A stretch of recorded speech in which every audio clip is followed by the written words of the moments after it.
सरकार गौसे पाक ने जो तालीम हासिल की, उसके साथ साथ शब्बेदारी की, अल्लाह ताला के अहकाम की पैरवी करते रहे, फराइज पे पूरा अमल किया, नवाफिलों की कसरत की, तिलावत कलामुल्लाह किया, और चूंकि बाप का साया सर से उठ चुका था, इसलिए सरकार गौसे पाक रज़ी अल्लाह ताला अन्हु ने खेतों में हल भी चलाए, खेतों में हल भी चलाए।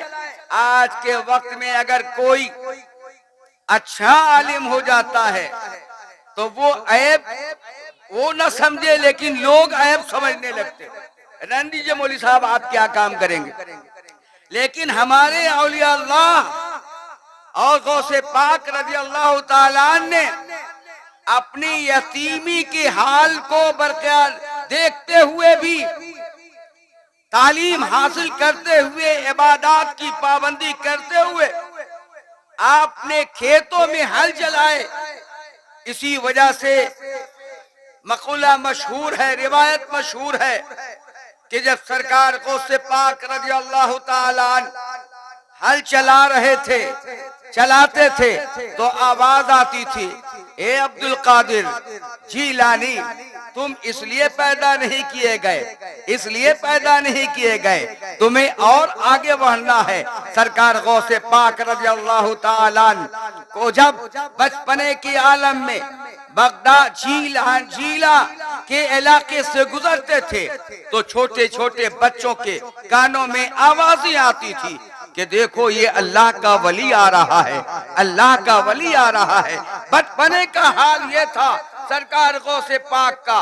लेकिन जब गौसे पाक रज़ी अल्लाह ताला अन्हु ने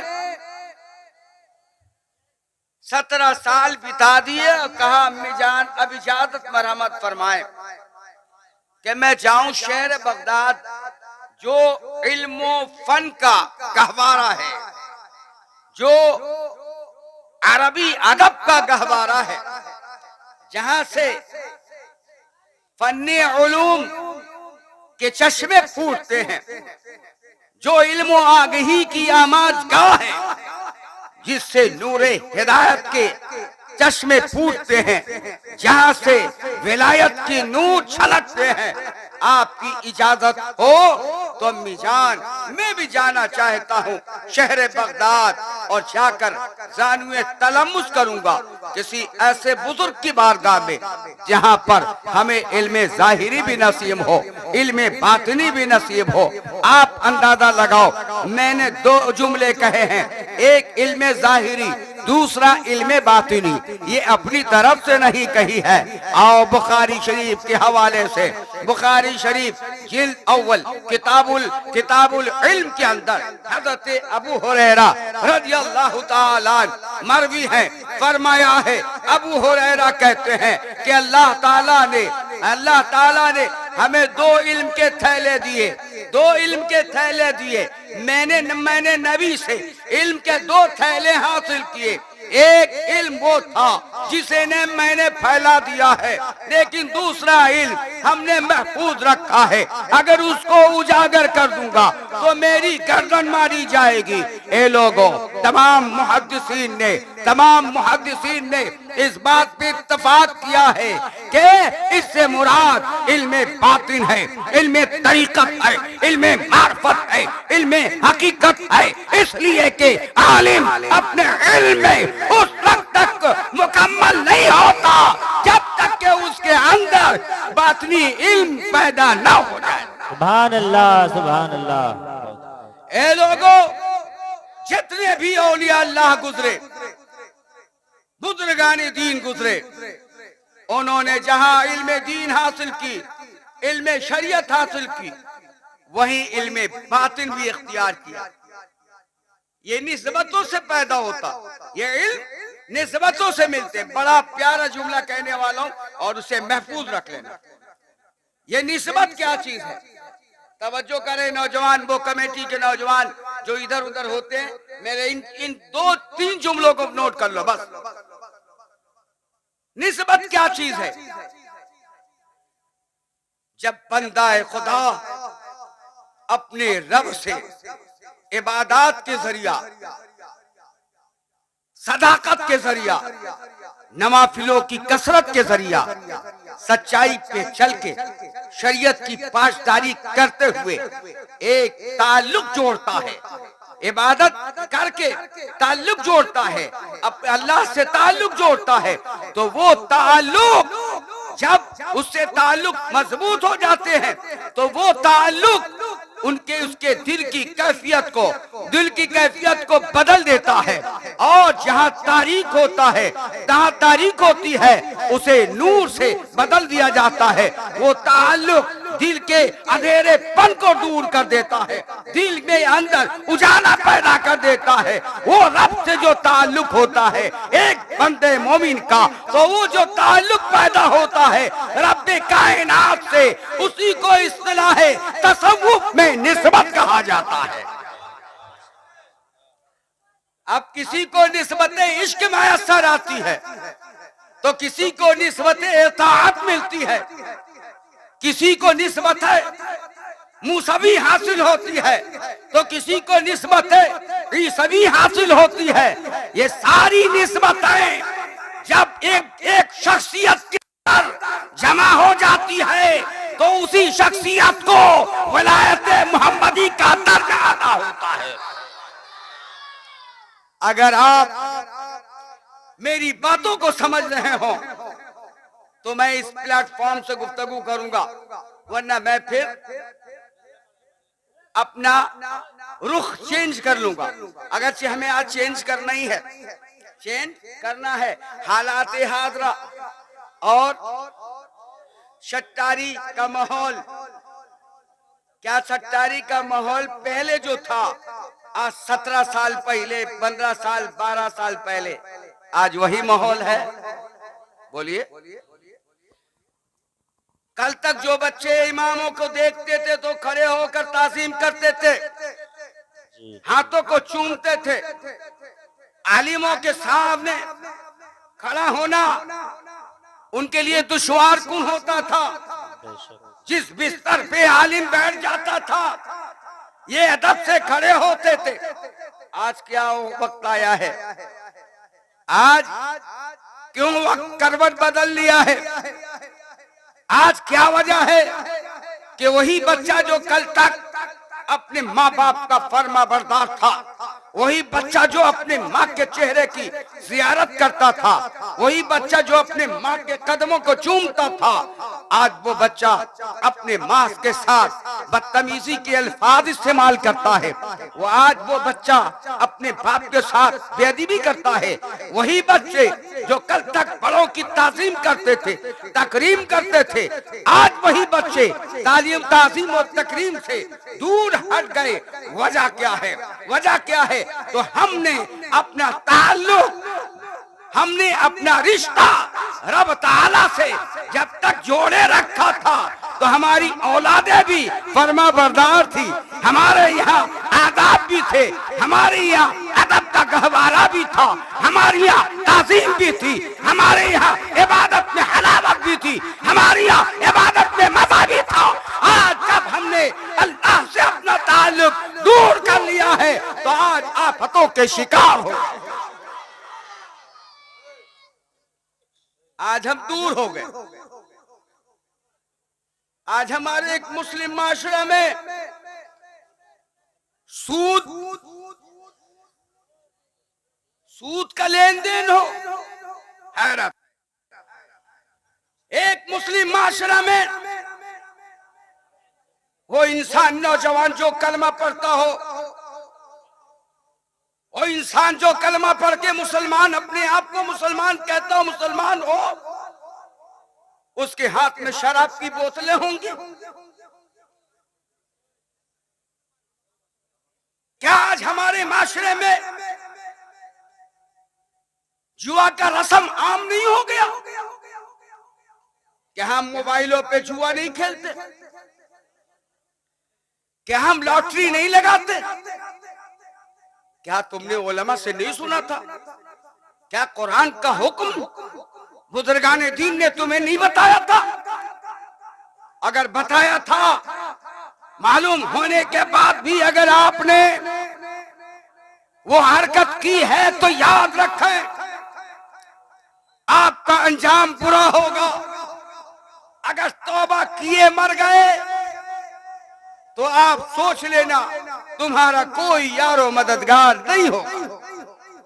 वो सूद जिसे रब ताला का कलाम कहे, अल्लज़ीना यअकुलूना रिबा ला यक़ूमू इल्ला यक़ूमू यतखब्बतुहु शैतानु मिनल मस, जिसे जिसका कुरान कहे कि वो लोग जो सूद खाते हैं, तवज्जो से सुने, जो लोग रिबा खाते हैं, सूद खाते हैं। और याद रखें एक मसला भी, जो सूद लेता है वो भी इसमें शामिल है, जो सूद देता है वो भी इसमें शामिल है, जो सूद का कारोबार करता है वो भी इसमें शामिल है, जो उसकी मुआवनत करता है वो भी इसमें शामिल है। हवाला के लिए तिरमिज़ी शरीफ नोट कर लेना, वो भी इसमें शामिल। कुरान क्या कहता है कि वो लोग अल्लज़ीना याकुलूना रिबा, जो सूद खाते, कल क़यामत के दिन ला यक़ूमूना इल्ला यक़ूमू यतक़ब्बतुहु शैतानु मिनल मस, कल क़यामत के दिन इस तरह खड़े होंगे जैसा कि उसे किसी जिन ने पकड़ लिया हो।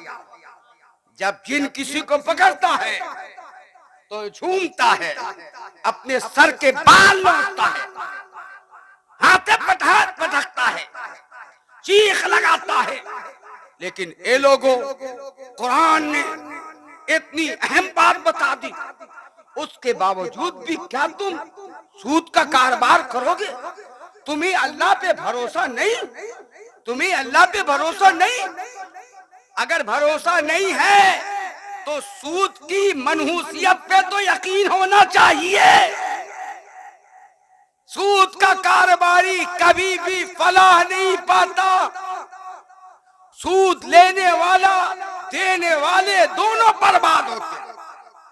आज अमेरिका सुपर पावर कहलाता है, लेकिन याद रखना इसकी बुनियाद सूद पर कायम है। जिसकी बुनियाद सूद पे कायम हो तो उसे ईरान जैसा हमला मयसर होता है, उसकी सारी दुनिया दुश्मन हो जाया करती है। ए सूद पे रुपए चलाने वालों, तुम उस गरीब का ख्याल तो कर लो। तुम्हारा भाई है, तुम्हारा पड़ोसी है, तुम्हारे गांव में रहता है, तुम्हें हया आनी चाहिए, तुम्हें शर्म आनी चाहिए। गरीब मजबूर है, तुम उसकी मदद तो करो, तुम मदद करो। अल्लाह ताला ने कुरान मुकद्दस में इरशाद फरमाया, वला तावनु अलल बिर्रि वत्तक़वा, तुम भलाई और तकवा परहेजगारी पे मदद करो। वला तावनु अलल इस्मि वल उद्वान, बुराई पे मदद मत करना। सत्तारी के गयूर सुन्नी मुसलमानों, तुम भीख मांग लेना, अपने मुसलमान भाई के सामने गदागरी का दामन फैला लेना, लेकिन अपने पड़ोसी से सूद न लेना। तुम भीख मांग के खा लो, वो तुम्हारे लिए जायज है, लेकिन सूद का पैसा न लेना। अगर तुमने सूद का एक कतरा भी पैसे, 1 रुपए भी ले लिया तो याद रखो उसका गुनाह तो अजीम है ही, लेकिन उसकी सजा भी तुम्हें आखिरत में भुगतना होगी और दुनिया में भी सजा पाओगे। आज एक छोटा सा मुल्क इजराइल चंद साल, प्रोफेसर साहब कितने साल से पहले, कुछ साल पहले वो मुल्क बना था, है ना, कुछ साल पहले, यानी मेरे ख्याल से 40-45 साल पहले मुल्क बना इजराइल, छोटा सा मुल्क।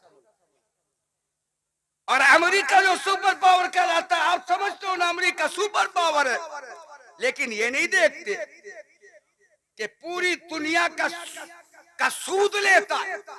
और उसी अमेरिका की पॉलिसी थी, और ये पॉलिसी, ये तरीकेकार, ये साजिश ये पॉलिसी जो चलाई ये यहूदियों ने कौम बनी इस्राइल के जमाने में भी चलाया था। वही ये यहूद और नसारा है। आज इस्राइल यहूद है, क्रिश्चियन को हम ईसाई कहते हैं।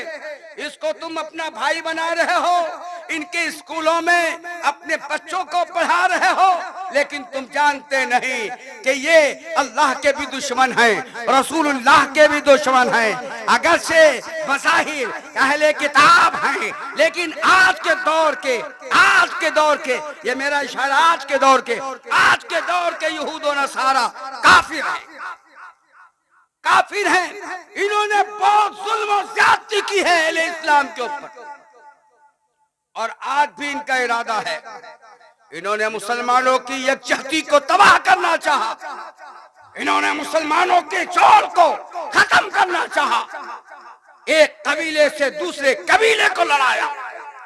आपको मालूम नहीं कि सुल्तान नूरुद्दीन, वो भी गौसे आदम का जमाना गुजरा है, सुल्तान नूरुद्दीन एक अल्लाह के वली जिंदा दिल बादशाह थे। उन्होंने जब बैतुल मुकद्दस को कब्जा करने के लिए, आजाद कराने के लिए एक जत्था तैयार करके हमला किया, तो मैं बहुत दिलचस्प बात बता दूं। आज कहने वाले लोग कहते हैं पीरों के यहाँ मुजाहिद नहीं होते, पीरों के यहाँ सिपा सालार नहीं होते। पीरों के रद्द करने वाले लोगों, हकीकी मानों में उन खानकाहों में जाओ यहाँ से शरीयत और तसव्वुफ का चश्मा फूटता है। तुम्हारी निगाहें खीरा रह जाएंगी। कसम खुदा की, यही वो खानकाहें थी जहाँ से इस्लाम के उलूमे दीनिया के वारिस आलिम पैदा हुए और तरीक़त और मार्फत के इमाम पैदा हुए। वही खानकाहों से मुजाहिदीन इस्लाम पैदा हुए। मैं कहता हूँ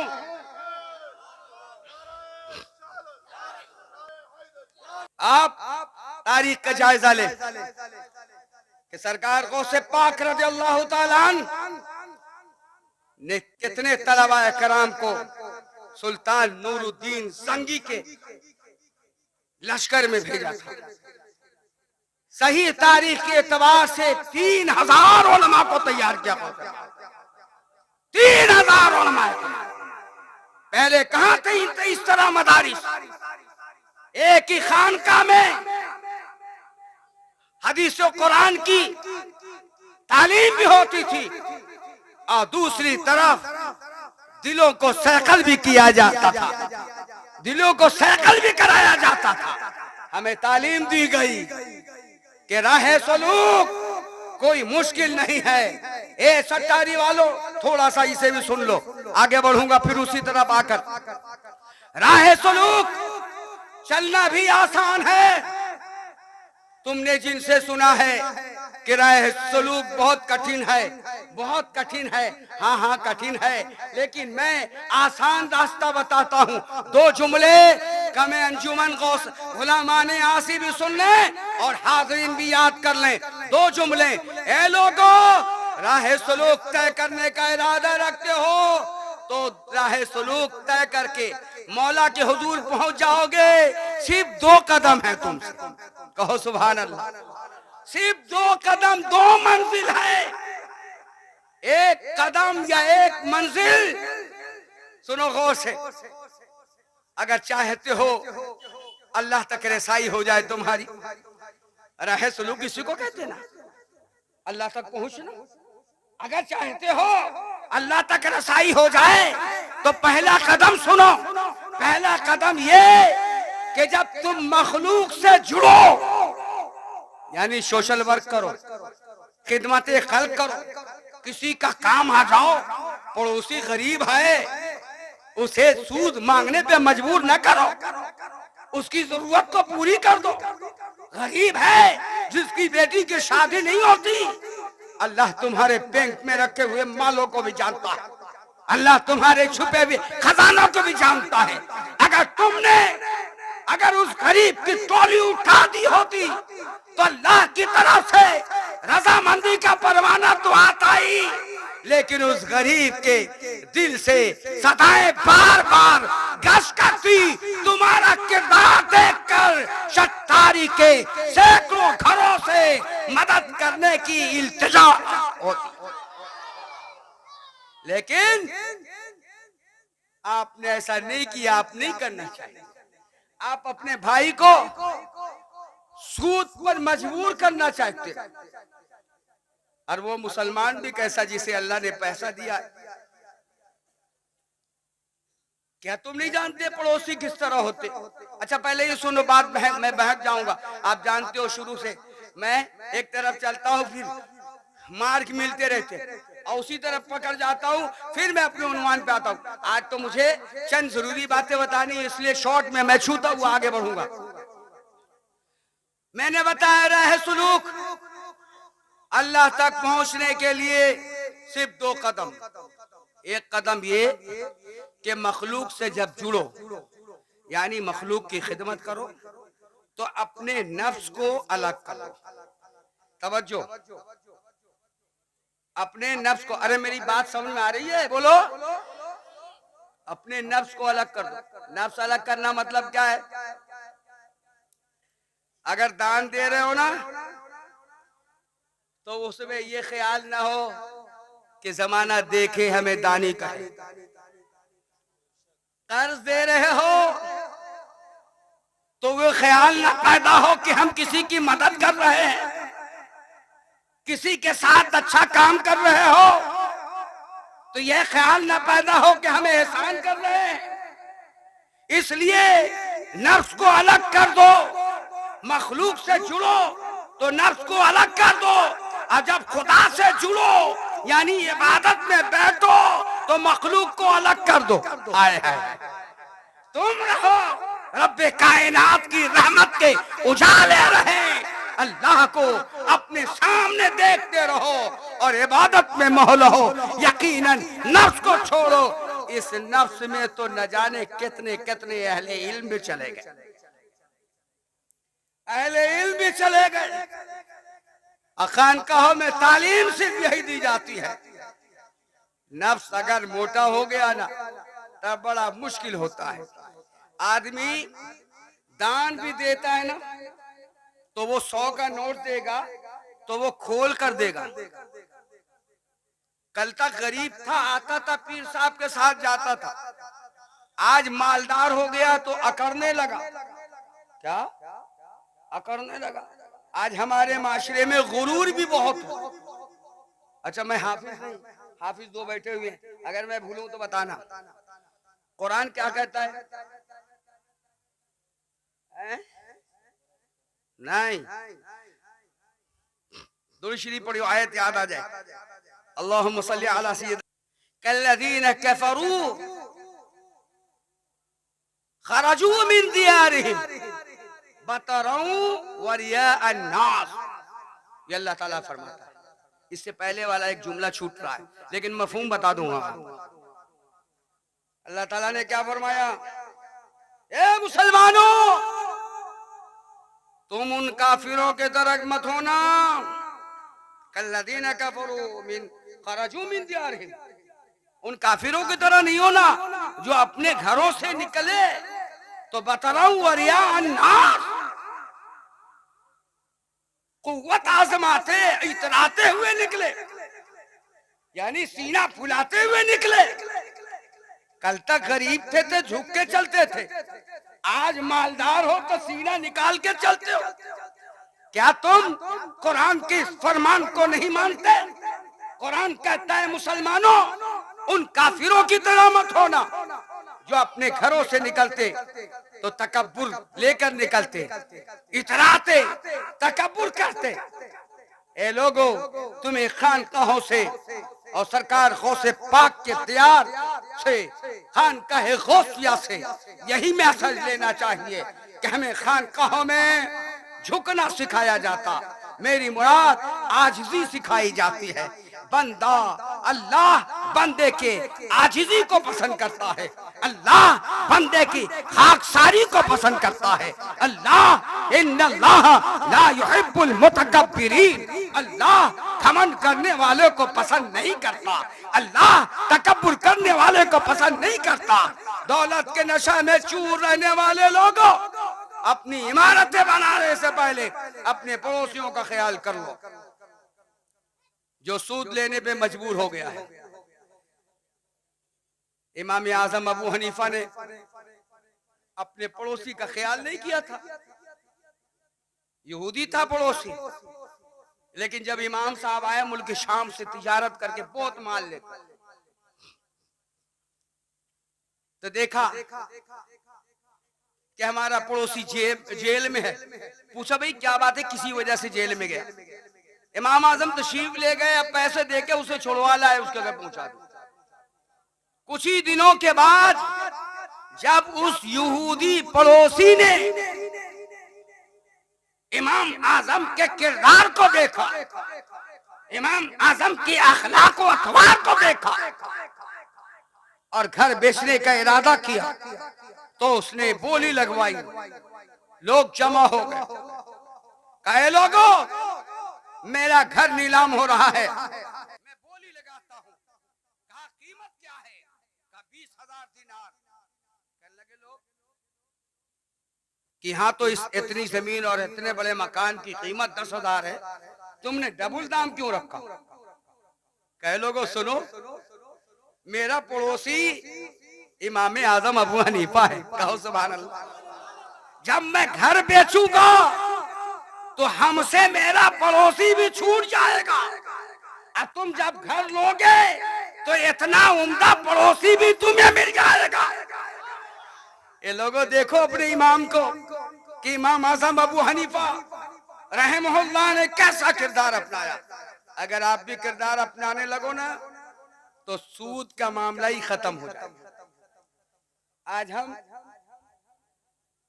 दिल के तंग हो गए, हमने अपने दिलों को तंग कर लिया। हम अल्लाह की राह में खर्च करने में हम खुश नहीं रहते, बसा औकात जबरन चंदा लेते दिए जाते, दिल नहीं करता लेकिन चंदा देते। एक जमाना ऐसा था, मालदार होना चाहते हो तो अब्दुल रहमान बिन औफ की तरह मालदार हो जाओ। उनके मालदार की कहानी भी सुनी होगी आप, जिसको यहूदियों ने फॉलो किया, अब्दुल रहमान बिन औफ को फॉलो किया। मक्का शरीफ से हिजरत करके आने के बाद मुहाजिरीन में से हजरते एक सहाबी और रसूल के भाई गर्दाने गए, उन्होंने इनसे दौलत नहीं ली, सूक का रास्ता मांगा, बाजार का रास्ता देखना चाहा, बाजार का रास्ता दिखाया गया। आपने तिजारत की, माल कमाया, इतना माल कमाया, इतना माल कमाया कि अल्लाह के नबी सल्लल्लाहु अलैहि वसल्लम ने जब आवाज दी तो 500 बकरियां एक वक्त में राह खुदा में तसद्दुक कर दिया। 1500 ऊंट कुर्ब अल्लाह की राह में खर्च किया। तो अल्लाह ने इसीलिए तो माल दिया था कि आज के वक्त में 2.5 अरब पैसे सिर्फ एक बीबी के हक में आए। अशरफियां सोने की 4 बीबियां थी। कैसे माल मिला पूछा गया कि मैं कम मुनाफे में कारोबार करता हूं। कहो सुभान अल्लाह। कम मुनाफे में कारोबार करता हूं और किसी की जरूरत अगर देख ली तो उसकी जरूरत पूरी करता हूं। कोई कर्ज खा होता है, मजबूर मैद होता है, तो उसे कर्ज देता हूं। अगर देने की शकत नहीं होती तो मैं उसे माफ कर देता हूं। अगर तुम भी अपने अंदर ऐसे जज्बात पैदा करोगे तो यकीनन अल्लाह ताला तुम्हारे मालों में बरकतें अता फरमाएगा और तुम्हारा भाई सूद की लानत से बच जाएगा। क्यों? हमारे अंदर कोई कॉन्सेप्ट या हमारे अंदर कोई यूनिटी नहीं है, हमारे अंदर को हमारे पास कोई बैतुल माल नहीं है जिसमें माल जमा हो और हम गरीब मुसलमानों की मदद कर सके। आपने बैतुल माल तैयार होने नहीं दिया। हर गांव में हर गांव वालों ने फितरे के पैसे जमा कर रखे और अपने गांव में इस्तेमाल किया। माफ करना, बाज लोगों ने मस्जिदों के इमामों की तनख्वाहें भी दी है।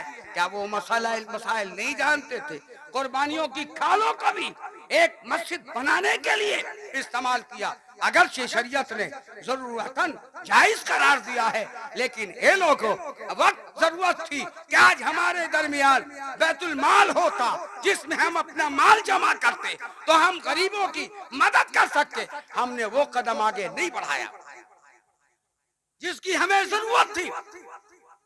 सूद पे बैंड लगाने से पहले हमें और आपको आज़म करना होगा कि हम अपने भाइयों को की मदद के लिए तैयार हैं।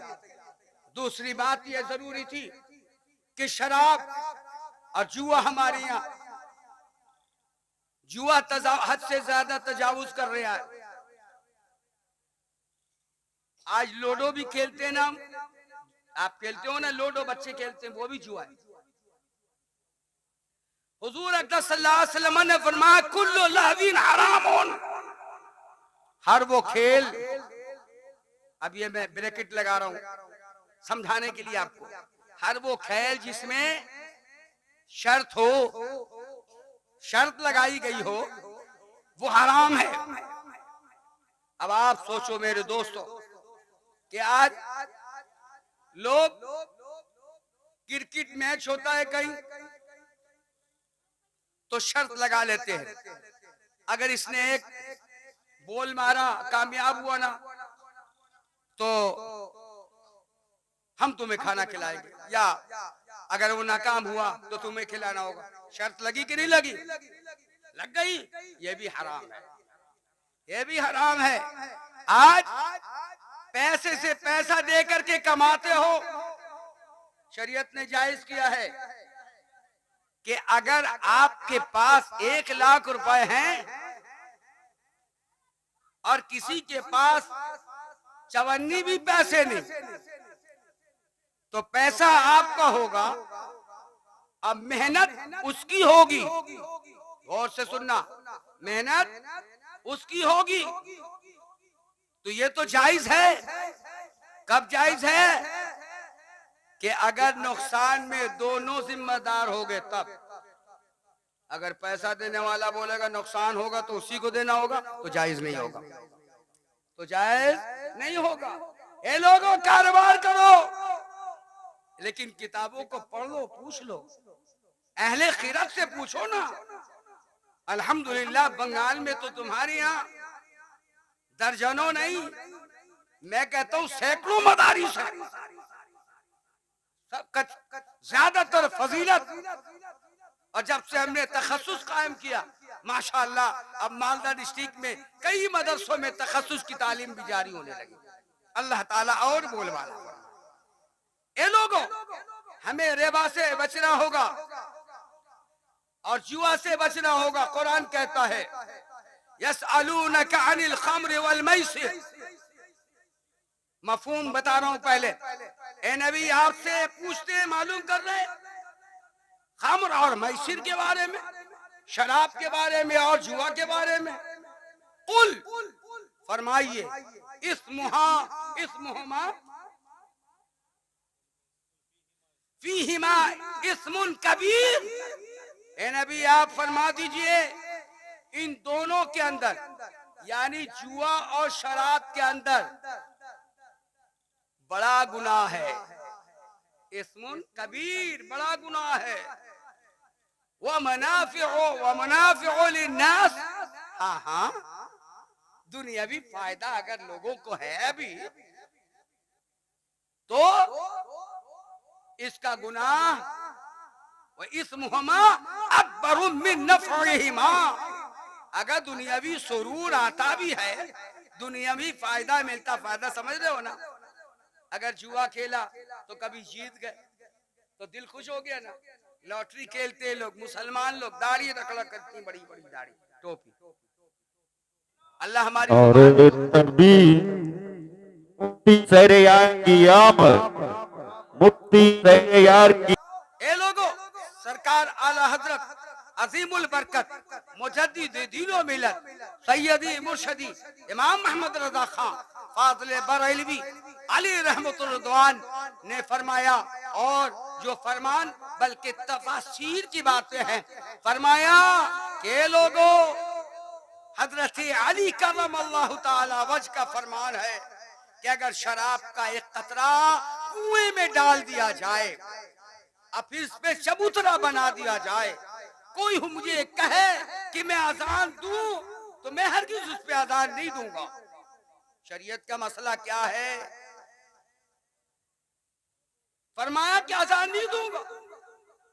फरमाया कि अगर दरिया में समंदर में एक कतरा शराब डाल दो, अब पानी सूख जाए और खेतियां हरियालियां आ जाए, कोई कहे कि आप अपनी बकरियां चला ले तो मैं हरगिज़ अपनी बकरियों को चरने की इजाजत नहीं दूंगा। ये इमाम हजरत अली करमल्लाहु ताला वजह का आला तक़वा था, आला तक़वा था। आज हमारा और आपका मामला, बस आखिरी हदीस का मफ़हूम सुनो। अल्लाह के नबी सरवर कायनात सल्लल्लाहु अलैहि वसल्लम की बारगाह में हजरत जिब्रील अमीन तशरीफ लाए, कहने लगे या रसूलल्लाह सल्लल्लाहु अलैहि वसल्लम, हजरत जाफर तैयार की 4 खसलतें अल्लाह को पसंद हुई।